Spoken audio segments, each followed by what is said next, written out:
tere, mina olen Rome. Ja mina olen Raiko. Me elame Saaremaal. Siin on palju ilusat loodust, meri ja metsi. Täna teeme kasest pihtasid. Seda on pärast saunas vaja. Lähme nüüd! Piha jaoks sobib kõige paremini noor kask.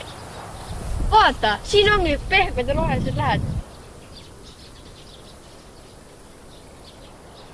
Enne jaanipäeva tuleb pihad valmis teha. Teadsid, et puukast peab enne küsima, kas ta üldse võib oksi võtta? Puukas annaksid meile 3 oksi. Me võtame ainult mõned oksad. Nii jääb puu terveks ilusaks. Vaata, Robert, mul on sust suurem. Ei, minul on sust suurem. Vaata, kui palju mul on.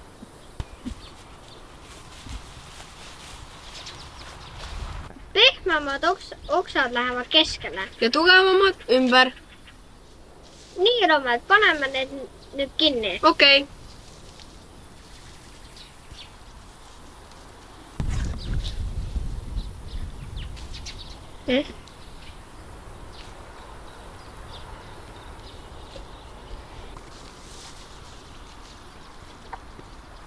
Ongi valmis. Vaata, minu oma on selline. Ja minu selline. Lähme viime nüüd vihad sauna. Siis saame neid õhtul kasutada.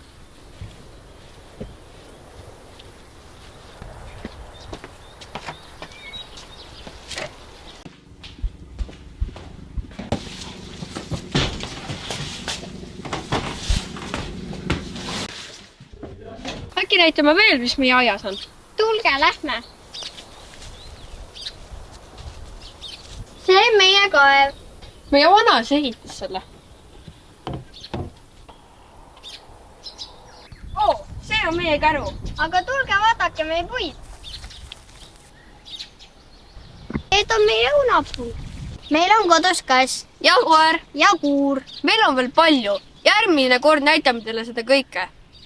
Lähme nüüd mängima. Okei.